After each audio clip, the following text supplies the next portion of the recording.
অনেকে অনেক শিরক এবং কুফরের সাথে জড়িত ছিল, ভুল বক্তব্যের সাথে জড়িত ছিল। একটা সময়ে গিয়ে আল্লাহ তাকে বুঝার মতো জ্ঞান দিয়েছেন। আপনাদের পাশের জেলা কুমিল্লা লাঙ্গলকোটে এক ভাই আছে, তার নাম গোলাম মঈনুদ্দিন হিয়াজুরি। তিনি একবার না একাধিকবার বিভ্রান্তিমূলক অনেক বক্তব্য দিয়েছিলেন। বলেছিলেন 5 ওয়াক্ত নামাজের কথা কোরআনে নাই। তিনি অনেক শরীয়ত বিরোধী কাজ এবং কথা এগুলি বলেছেন এবং করেছেন, কিন্তু আলহামদুলিল্লাহ আল্লাহর কাছে শুকরিয়া, সেই গোলাম মঈনুদ্দিন হিয়াজুরি সাহেব লাইভে এসে ভিডিও বা চিত্রের মাধ্যমে ক্ষমা চেয়েছেন, ভুল স্বীকার করেছেন। আমি এক সময় কঠিনভাবে ওনার বিরুদ্ধে রুখে দাঁড়িয়েছিলাম। উনি যখন বলেছিল কোরআনে 5 ওয়াক্ত নামাজের কথা নাই, আমি কোরআন থেকে 5 ওয়াক্ত নামাজের কথা আলাদা আলাদা বের করে জাতির সামনে তুলে ধরেছিলাম। তিনি আরো অনেক ভুল বক্তব্য দিয়েছিল, যেগুলি আমি কঠিনভাবে প্রতিরোধ করেছিলাম। মাইজবান্ডার দরবার শরীফ থেকে ওনাকে বোঝানোর চেষ্টা করেছেন, বুঝিয়েছেন। আলহামদুলিল্লাহ এই লোকটা এখন তার ভুল বুঝতে পেরেছে। আমাদের পক্ষ থেকে তাকে সাধুবাদ জানাই। ভুল মানুষ করে, ক্ষমাও মানুষ চায়। ভুল করে মানুষ, ক্ষমা করে আল্লাহ। আমরা আল্লাহর বান্দা, আমরা আল্লাহর গোলাম, মদিনাওয়ালার গোলাম। আমাদের একটা ভাই ভুল করেছে, ক্ষমা চেয়েছে, আমরা তাকে ভাই হিসেবে বুকে জড়ায় নিতে এখন আর কোনো বাধা নাই। এইভাবেই মানুষ নবীর তরিকার দিকে, ওলি আল্লাহদের তরিকার দিকে, আহলে সুন্নাতুল জামাতের দিকে ফিরে আসুক। আমরা সবাই মিলে মিশে একসাথে এক ময়দানে কাজ করব। এটাই তো ইসলামের সৌন্দর্য। ভুল হবেই, ভুল হবে না এমন নয়, ভুল হবে, কিন্তু সেই ভুলটা যেন শুধরে যায়, সেই ভুলটা যেন শুধরানোর তৌফিক আল্লাহ দান করে, এটাই হবে আমাদের প্রত্যাশা। আমি আহ্বান করব গোলাম মঈনুদ্দিন হিয়াজুরি সাহেবকে, উনি যদি এখনো কোনো বিষয় বুঝতে চান, কোরআন সুন্নাহর আলোকে যদি কোনো বিষয় ওনার ভিতরে খটকা লেগে থাকে, আমি ভাই হিসেবে, একজন সুন্নি ভাই হিসেবে ওনাকে আহ্বান করছি, আপনি আমার কাছে আসেন, আমার বাসায় আসেন, আমি দাওয়াত দিচ্ছি। যথোপযুক্ত সম্মানের সাথে মেহমানদারি করব, আপনাকে সময় দিব ইনশাআল্লাহ। কিন্তু এরপর আমার অনুরোধ, ভুল বুঝেছেন, ভিতরে যেন কোনো ধরনের আর ভুল না থাকে। পুরো বিষয়টাই যেন আল্লাহ পাক দয়া করে ক্লিয়ার করে জন্য আমাদের সহযোগিতা নেন। আমাদের মুরব্বী সিনিয়র আলেম যারা, তারাও আপনাকে সহযোগিতা করবে। কিন্তু ফার্দার দ্বিতীয়বার যেন কোনো বিভ্রান্তিমূলক বক্তব্য ওনার জবান থেকে না আসে, এটা আমরা কামনা করি। কি বলেন আপনারা? এই দেশে অনেকেই ভুল করে, কিন্তু সবার সেই ভুল শুধরানোর তৌফিক হয় না। একজন লোক বলেছিল কিছুদিন আগে, আমি প্রতিবাদ করেছি, যিনি মুর্শিদ তিনি খোদা। সেই ছেলেটাকে আমি তওবার আহ্বান জানিয়েছি, কারণ খোদা মানে আল্লাহ তাআলা, আল্লাহ আল্লাহ ওই, মুর্শিদ মুর্শিদ ওই, রসুল সাল্লাল্লাহু আলাইহি সাল্লাম রসুলই। আল্লাহকে আল্লাহ হিসেবে মানতে হবে, জানতে হবে। রসুল সাল্লাল্লাহু আলাইহি ওয়াসাল্লামকে আল্লাহ রসুল হিসেবে জানতে হবে। পীর ও মুর্শিদকে আল্লাহ পাওয়ার ওসিলা, নবী পাওয়ার ওসিলা, জান্নাতে যাওয়ার ওসিলা, ইলমে মারিফত, ইলমে লাদুন্নি, ইলমে আসরার হাসিল করার ওসিলা হিসেবে জানতে হবে। পীরকে কেউ যদি খোদা মনে করে, আল্লাহ মনে করে, শরীয়তের কোরআন সুন্নাহর আইনের দৃষ্টিতে তার ঈমান থাকবে না, সে বেঈমান হয়ে যাবে। ইমাম আহলে সুন্নাত আলা হযরত আজিমুল বারাকাত আহমদ রেজা খান ফাজিল বেরলভী রাদিয়াল্লাহু আনহু, তিনিও একই ফতোয়া দিয়েছেন। এটা এমন নয় যে শুধু আলাউদ্দিন জাহাদি ফতোয়া দিয়েছে, পৃথিবীর সব আলেমরা একমত যে আল্লাহ আল্লাহ ওই। কোন সৃষ্টিকে আল্লাহ মনে করা, কোন মাখলুককে খোদা মনে করা, এটা শিরক। শিরক মানে ঈমান থেকে বের হয়ে যাওয়ার একটা কারণ। সেই গোলাম মঈনুদ্দিন হিয়াজুরি ভাই, তিনার ভুল স্বীকার করার মতো হিম্মত হয়েছে, এটা তার ইমানি হিম্মত, এটা গৌরবের বিষয়, এটা লজ্জার বিষয় না। তার ইজ্জত কমে নাই, বরং দেখেন এক সময় আমরাই তাকে গ্রহণ করি নাই। সে ভুল স্বীকার করার কারণে আজকে আমরা সবাই তাকে ভালোবাসতেছি, তাকে গ্রহণ করে নিচ্ছি। কিন্তু যিনি মুর্শিদ তিনি খোদা, এই কথা বলে এই ভুলের উপরে এখন পর্যন্ত যে ভুল স্বীকার করতে পারে নাই, তওবা তো করেই নাই, ভুলও স্বীকার করে নাই প্রকাশ্যে আমাদের কাছে কখনো, বা মুমিন মুসলমানদের কাছে এটা নিয়ে ভুলও স্বীকার করে নাই। দেখেন, এটা হলো শয়তানের খাসলত। এই জিনিসটা মানুষকে ক্ষতি করবে। আনাল হক, হযরতে মনসুর হাল্লাজ রাহমাতুল্লাহ আলাইহি বলেছিলেন, এটা আবার দলিল দিয়ে বললেন না যে আনাল হক বা যিনি মুর্শিদ তিনি খোদা বলা যাবে। ভাই আমার, আনাল হক এটা যে সঠিক ছিল না, ওই সময়ের আলেমরাই ফয়সালা করে দিয়েছে, যার কারণে ওনাকে কতল করা হয়েছে। ওই সময় কোরআন সুন্নাহর আইন দ্বারা এটা ফয়সালা হয়ে গেছে। তাসাউফের একটা ব্যাখ্যা রয়েছে। হযরতে বাইজিদ বুস্তামি রাহমাতুল্লাহ আলাইহি, মনসুর হাল্লাজ রাহমাতুল্লাহ আলাইহি, দুইজনের ব্যাপারে যে কথাটা তাসাউফ পন্থীরা আমরা বলে থাকি যে তিনারা বেলায়েতের একটা মাকামে ছিলেন, এটা হলো ফানা ফিশ শাইখ বা ফানা ফির রাসূল বা ফানা ফিল্লাহ বা কাবিল্লাহ, এই স্তরগুলো রয়েছে। এই স্তরের মধ্যে মনসুর হাল্লাজ ছিলেন ফানা ফিল্লাহর স্তরে, মানে আল্লাহর মহব্বতে ফানা, একেবারে বিলুপ্ত হয়ে আসছিলেন, প্রেমে বিভোর হয়েছিলেন। ফানা উফি হুব্বিল্লাহ, যেদিকে তাকাইছে সেদিকে আল্লাহর নূর আর আল্লাহর নূর দেখেছে। তখন সে তার নিজের অস্তিত্ব টের পায় নাই, নিজেকে দেখে নাই। যেদিকে তাকাইছে ওই দিকে আমার আল্লাহর নূর দেখেছে। ফানাফিল্লাহর স্তরটা এরকমই। আমার পীর কেবলা জান হুজুর নসিহত শরীফে লিখেছে এই কথাগুলো। ফানাফিল্লাহ, বেলায়েতে কুবরা, বেলায়েতে সুগরা, এই স্তরগুলির কিরকম হাল হয় এগুলি আমার খাজা বাবা নসিহত শরীফে লিখে গেছেন। তো ফানাফিল্লাহর স্তরে গেলে সালেক সব দিকে শুধু আল্লাহর নূর দেখে, সে তার নিজেকে দেখতে পায় না।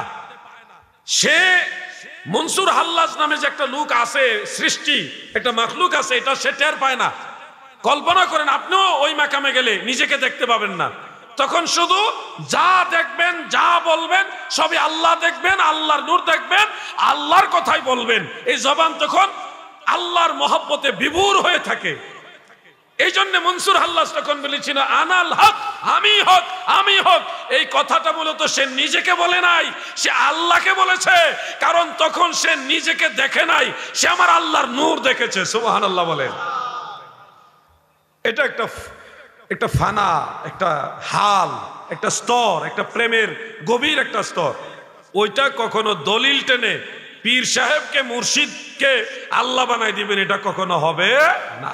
এই জন্য আমি আহ্বান করছি, দ্বিতীয়বারের মতো আবার আহ্বান করছি, ব্রাহ্মণবাড়িয়ার অনেক বড় বড় মুহাক্কিক আলেম রয়েছে। মুফতি শহীদুল্লাহ বাহাদুর ভাই, শহীদুল্লাহ জিহাদি সাহেব রয়েছে, মুফতি গোলাম কিবরিয়া সাহেব রয়েছে, আরো অনেক বড় বড় আলেম আমাদের ব্রাহ্মণবাড়িয়াতে রয়েছে। মুহাক্কিক আলেম রয়েছে, অনেক দরবার রয়েছে আমাদের ব্রাহ্মণবাড়িয়া, সতরা শরীফ রয়েছে, মাসিহাতা দরবার রয়েছে। আমি আর কয়টা নাম বলবো, একটা বললে আরেকটা বেজার হবে। ব্রাহ্মণবাড়িয়ার সেই মুহাক্কিক আলেমদেরকে আমি বিনয়ের সাথে বলছি, তাকে প্রকাশ্যে আপনারা ডেকে এনে তার ভুলটা স্বীকার করান। কারণ এটা আমাদের ইমানি দায়িত্ব। আমিও ব্রাহ্মণবাড়িয়ার ছেলে। ব্রাহ্মণবাড়িয়ার মুফতি এনামুল হক কুতুবী সাহেব রয়েছে, আমাদের বড় একজন আলেম। আমাদের মোল্লা ভাই রয়েছেন আশুগঞ্জের, ইনারা বড় বড় প্রিন্সিপাল। সবার উপরে দায় রয়েছে, দায়িত্ব রয়েছে, অবশ্যই দায়িত্ব রয়েছে। যিনি মুর্শিদ তিনি খোদা, এই বক্তব্য যে দিয়েছে তাকে আপনারা ডেকে এনে তওবা করুন। তার এই বক্তব্য ভুল, এটা সে নিজে স্বীকার করুক। কেননা সে যতক্ষণ ভুল স্বীকার না করবে, আল্লাহর কাছে মাপ না চাইবে, তারও 2-4 জন ভক্ত থাকতে পারে, তারা তাদের পীরকে আল্লাহ মনে করতে পারে। নাউজুবিল্লাহ বলেন। আপনারা বলেন আল্লাহ কয়জন? জোরে বলেন। কুল হুয়াল্লাহু আহাদ আল্লাহুস সামাদ লাম ইয়ালিদ ওয়া লাম ইউলাদ ওয়া লাম ইয়াকুল লাহু কুফুয়ান আহাদ। আমার আল্লাহ একক, লা শারীকা লাহু, আমার আল্লাহর কোনো অংশীদার নাই, আল্লাহর কোনো ছেলে নাই, মেয়ে নাই, বাবা নাই, মা নাই। আমার আল্লাহ আল্লাহ, ওই আমার আল্লাহর মতো কেউ নাই, অংশীদার নাই, আমার আল্লাহর সমান কেউ নাই। এই জন্যে কেউ যদি তার পীরকে, তার মুর্শিদকে আল্লাহ মনে করে, বিনা দলিলে সে বেঈমান, বেঈমান, বেঈমান। পীরকে পীর মনে করতে হবে, পীর কখন আল্লাহ না। হ্যাঁ, ওই কথাটা ব্যাখ্যা সাপেক্ষ সঠিক যে মুর্শিদ খোদা না, খোদা থেকে জুদা না, যদি এইভাবে বলা উচিত না, কিন্তু ব্যাখ্যা সাপেক্ষ যে মুর্শিদ আল্লাহ না, এখানে নফি করা হয়েছে যে মুর্শিদ আল্লাহ না, খোদা থেকে জুদা না, মুর্শিদ খোদা থেকে জুদা না। এই কথাটা মুর্শিদ মানে আল্লাহর ওলি, ওলিউল্লাহ, আল্লাহর বন্ধু, সম্পর্কের দিকে বেলায়েতের দৃষ্টিতে আমার আল্লাহ থেকে তিনি জুদা না, বন্ধুত্বের দিকে তিনি আল্লাহর বন্ধু। এই জন্য আপনি বলতে পারেন মুর্শিদ খোদা না, খোদা থেকে জুদা না, ওই অর্থে। কিন্তু ঢালাও ভাবে ভিন্ন কোনো উদ্দেশ্য নিয়ে যদি এই কথা বলেন, তাহলে আপনারও আমও যাবে, সালাহও যাবে। আল্লাহ ভাইদের বুঝার মতো তৌফিক দান করেন, বলেন আমিন। সবাই বলেন আমিন। আমি আমার আলোচনা দীর্ঘায়িত করব না। বেশ কয়েকটা প্রশ্ন আমি স্টেজ ওঠার সাথে সাথে হাজির হয়ে গেছে। প্রশ্নগুলো যদি রাজনৈতিক হয় তাহলে আমি উত্তর দিব না।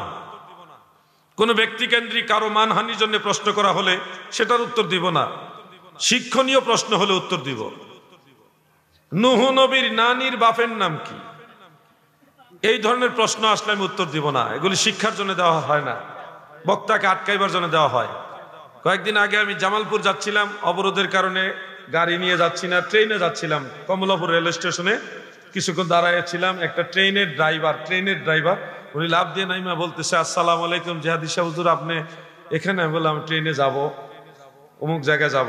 যে আমি অমুক ট্রেনের ড্রাইভার, আমার বাড়ি জামালপুর, অমুক জায়গায় পরিচয় দিল।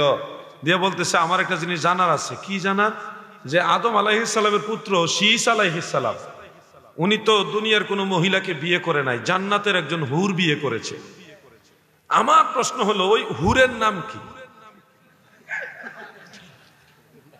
আগের লোকটা তো নূহ নবীর নানির বাপের নাম জানতে চাইছে, ওটা তো দুনিয়ার বাসিন্দা।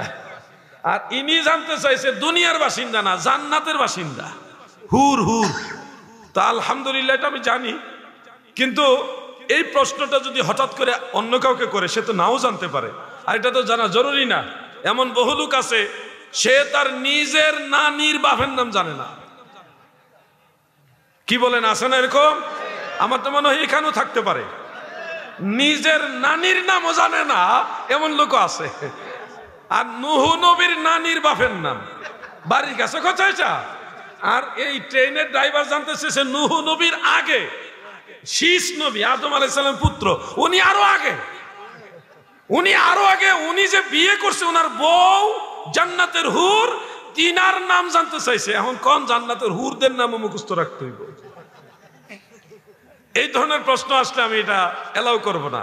প্রশ্নোত্তর পর্বে যাওয়ার আগে সবাইকে নিয়ে একটু জিকির করতে চাই। ইসমে জাত আল্লাহ আল্লাহ আল্লাহ আল্লাহ আল্লাহ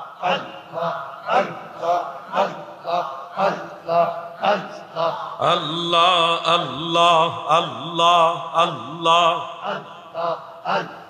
সাদের জীবন বিফলে গো, সোনার জীবন বিফলে, নবী আপনাই না পাইলে।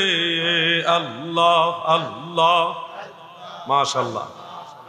আমার সাদের জীবন বিফলে গো, সোনার জীবন বিফলে, নবী আপনাই না পাইলে। আল্লাহ আল্লাহ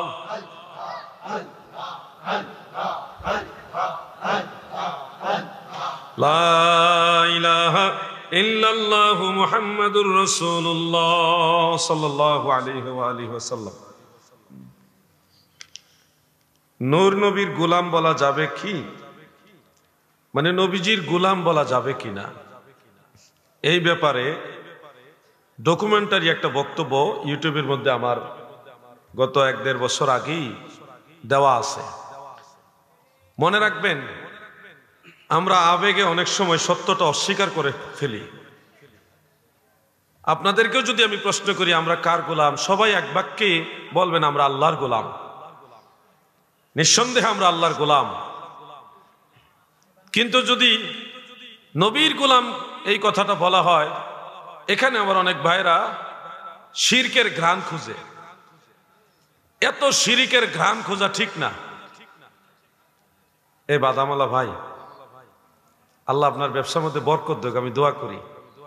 আল্লাহ আপনার সন্তানদের নিয়ে ভালোভাবে চলার তৌফিক দেন, আমি দোয়া করি। তবে মাহফিলের ভিতরে দুইটা কথা বলতেছি, আপনি সুযোগ করে দেন।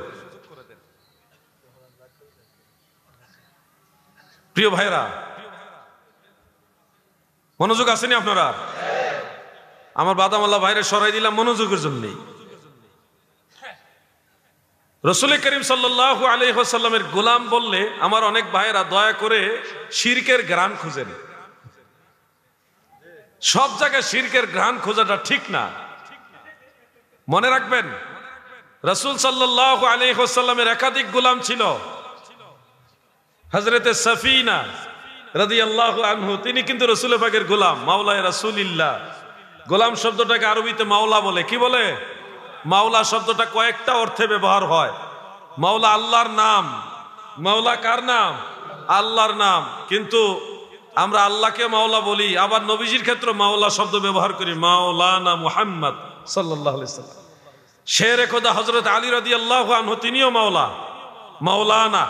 নবীজি বলছেন, মান কুনতু মাওলা ফা আলিয়ুন মাওলা, আমি যার মাওলা আলীও তার মাওলা। আবার সমস্ত আলেমদেরকে আমরা মাওলা বলি, হযরত মাওলানা। ওয়াজ করবেন হযরত মাওলানা, আমাদের মাওলা। অতএব মাওলা শব্দটা অনেক ক্ষেত্রেই ব্যবহার হয়। আল্লাহর ক্ষেত্রে একরকম অর্থ, রাসূল পাকের ক্ষেত্রে আরেক রকম অর্থ, ওলামায়ে কেরাম তিনাদের ক্ষেত্রে আরেক রকম অর্থ। মনে রাখবেন এই কথাগুলো। মাওলা শব্দের আরেকটা অর্থ হলো কৃতদাস, গোলাম। রাসূল পাক সাল্লাল্লাহু আলাইহি সাল্লামের একাধিক গোলাম ছিল।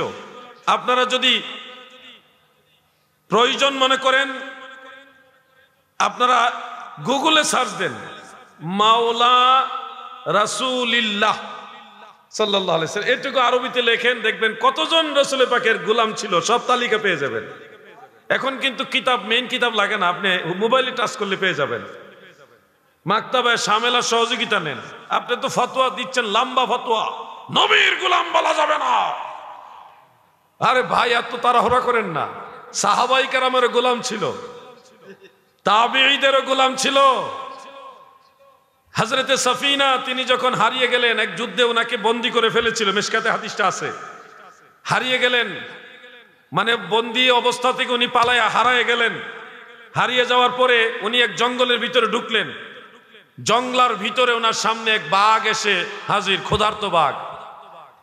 জঙ্গলার ক্ষুধার্ত বাঘ আল্লাহর রাসূলের সেই সাহাবী, নবীর গোলাম হযরতে সাফিনা রাদিয়াল্লাহু তাআলা আনহুর সামনে যখন পড়ে গেল, তিনি চিন্তা করে জঙ্গলার বাঘকে বলে দিলেন, জঙ্গলার বাঘ রে,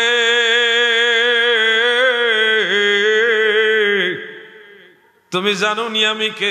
আমি রাহমাতুল লিল আলামিন, নবীর গোলাম সাফিনা।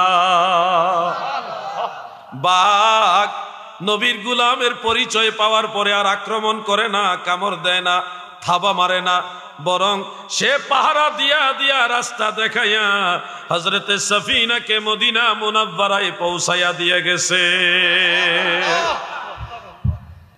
সহিহ মুসলিমের মধ্যে হাদিস রয়েছে, আমার নবীজি বলেছে, তোমরা তোমাদের কৃতদাস যারা, অধীনস্থ লোক যারা, তাদেরকে তোমরা ইবাদি বলো না, আমার বান্দা বলো না, বরং তোমরা বলো আমার গোলাম, গোলামি আমার গোলাম।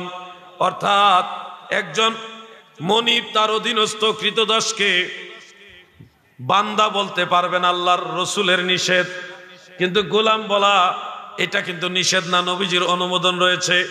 এই জন্যে গোলাম বলাটা আল্লাহর ক্ষেত্রে, এটা নবীজির ক্ষেত্রে গোলাম বললে, আল্লাহর ক্ষেত্রে এটা শিরকের কোনো গন্ধ খোঁজার কারণ নাই। কারণ আল্লাহর গোলাম হলাম আল্লাহর বান্দা হিসেবে, নবীর গোলাম হইলাম নবীর উম্মত হিসেবে। দৃষ্টিভঙ্গি তো আলাদা। খবরদার, অনেক আলেমরা আছে না বুঝে লম্বা লম্বা ফতোয়া সাপ্লাই দেন। আমি তাদেরকে কওমি অঙ্গনের বড় আলেম মাওলানা নজরুল ইসলাম কাসেমি সাহেবের কাছ থেকে শিক্ষা নেওয়ার জন্য অনুরোধ করছি।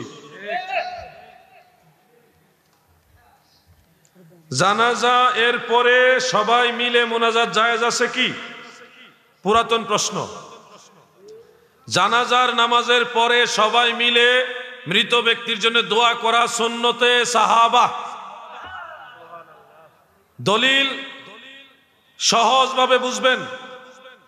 ইমাম বুখারীর অন্যতম উস্তাদ ইমাম মুহাম্মদ ইবনে সাআদ রাহমাতুল্লাহ আলাইহির তাবাকাতুল কুবরার মধ্যে দুইটা সনদে হাদিসটা রয়েছে। আল্লাহর রাসূল যখন শরীয়তে পর্দা করলেন, ইন্তেকাল শরীফ করলেন, নবীজি সশরীরে জিন্দা। ওই আকীদা রেখে বোঝানোর স্বার্থে ইন্তেকাল শব্দটা আপনাকে বোঝানোর চেষ্টা করছে। আমার নবীজির ইন্তেকাল শরীফের পরে জেসেম মোবারক খাটিয়ার উপরে রাখা হলো। যেখানে নবীজির রওজা মোবারক, ওই জায়গায় নবীজির হুজরা মোবারক, ওইখানেই খাটিয়া মোবারকের উপরে নবী